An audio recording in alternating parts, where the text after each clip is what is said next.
5월, 6월 과정은 이제 그 기본서를 가지고 하는 마지막 과정이에요. 그래서 그 이제 이미 2번 보셨잖아요, 우리가 기본서를.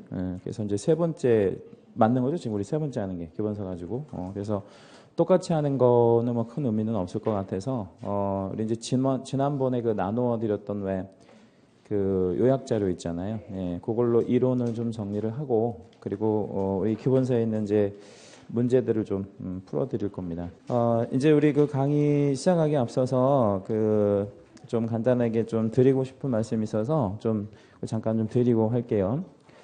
이제 공부하실 때 이제 힘들어질 수 있기 때문에 이제 그렇게 좀 드리는 말씀인데요. 오늘 그 우리 뉴스 보니까 신문을 좀 보니까 통계청에서 발표한 자료에 의하면 176만 원, 아니 192만 원, 276만 원, 이 두 가지를 좀 그 통계청에서 발표를 했는데요. 이게 뭐냐면 192만 원이 뭐일 것 같아요? 192만 원. 뭐 대충 감 없어요? 이제 그 부부가 이제 노후 생활비로 꼭 필요한 돈이 부부가 이렇게 꼭 살아가기 위해서 꼭 필요한 돈이 192만 원이 됩니다. 192만 원. 이제 그게 최저 생활비죠. 최저 생활비. 그래서 도시에서 살 때 276만 원은 뭐냐면 적정 생활비. 그러니까 적정 생활비는 이제 뭐냐면 좀 사람답게 살 수 있는 뭐 그런 생활비를 얘기하는 것 같아요.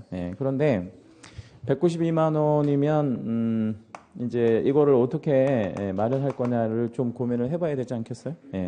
그래서 뭐 가령 월급이 있다. 그러면 뭐 월급 갖고 충당하면 될 텐데 월급이라고 하는 게 이제 뭐 정년되고 그러면 계속 나오는 건 아니잖아요.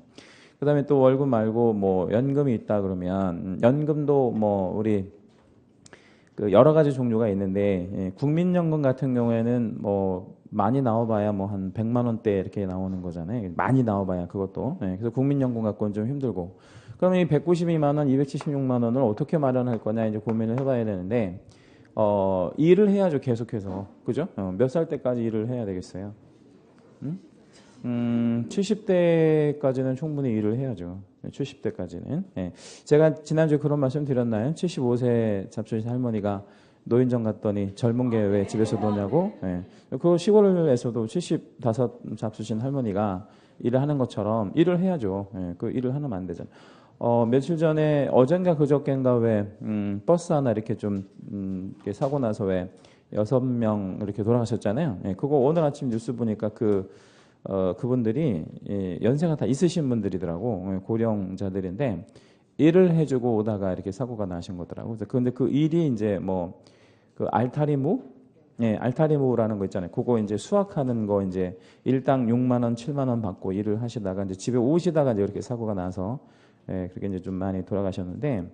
근데 70 먹고도 이렇게 일을 해야 되잖아요. 그 일을 하는 게 왜냐면 생활비 때문에 그런 거죠. 그래서 요 얘기를 제가 아침부터 왜 말씀을 드리냐면.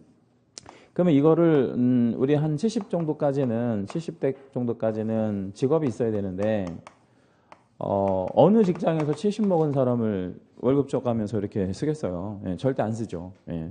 여러분 입장을 바꿔서 생각하고 이제 그 70 넘으신 분을 월급 막 200만 원, 300만 원 주고 쓰겠습니까? 젊은 사람도 썼는데 안 쓴단 말이에요.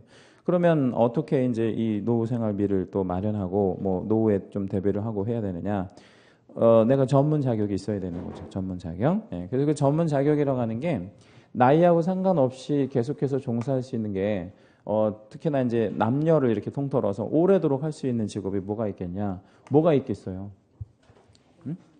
아무리 생각해도 없어요. 아무리 생각해도 그게 없다라는 거죠. 아무리 생각해도. 그래서 가장 좋은 게 그게 뭐예요? 공인중개사가 제가 볼 때는 가장 좋은 것 같아요. 물론 이거 말고도 뭐 생각하기에 따라서 있을 수 있죠. 뭐 의사도 있고 의사라는 직업도 의사도 뭐 80 넘어서 진료하는 의사도 많이 있으니까 뭐 변호사도 있고 뭐 있죠. 있는데 지금 우리가 뭐 이 나이에 의사가 된다는 건 조금 그렇잖아.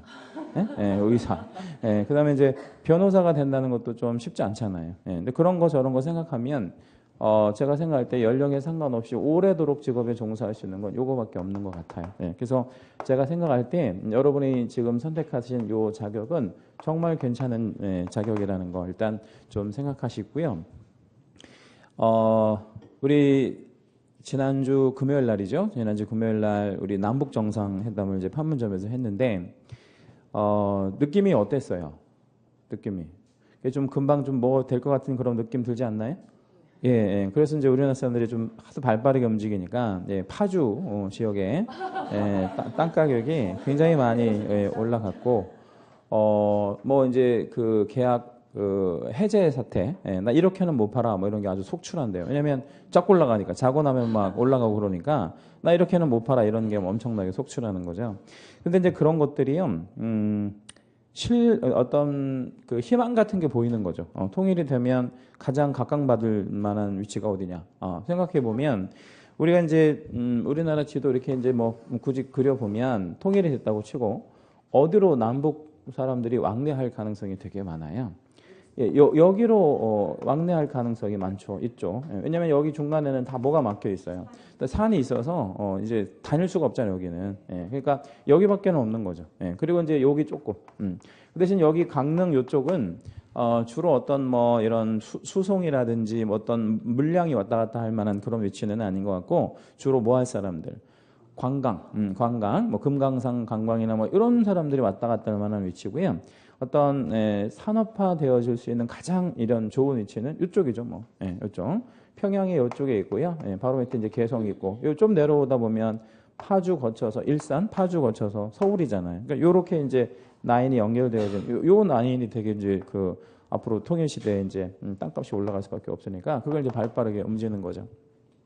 근데 이제 요렇게 뭐 남북 정상이 한 번 만났다고 해서 통일이 되거나 그러진 않잖아요. 예, 그런데 요즘에 좀 이제 뉴스를 보니까 이제 그 북미 대화도 이제 좀 이따가 할 거예요. 이달 안에 할 건데 그것도 어디서 할 가능성이 많냐면 판문점에서 할 가능성이 많다라고 이제 이렇게 얘기를 하는데 지금 트럼프가 미국 대통령이죠. 트럼프가 노벨상 받으려고 아주 혈안이 돼 있어요. 예, 그러면 어떻게든 이제 뭐 할 가능성이 많냐면 좀 유리하게 좀 그러니까 유리하게라는 건 우리한테도 유리한 거죠.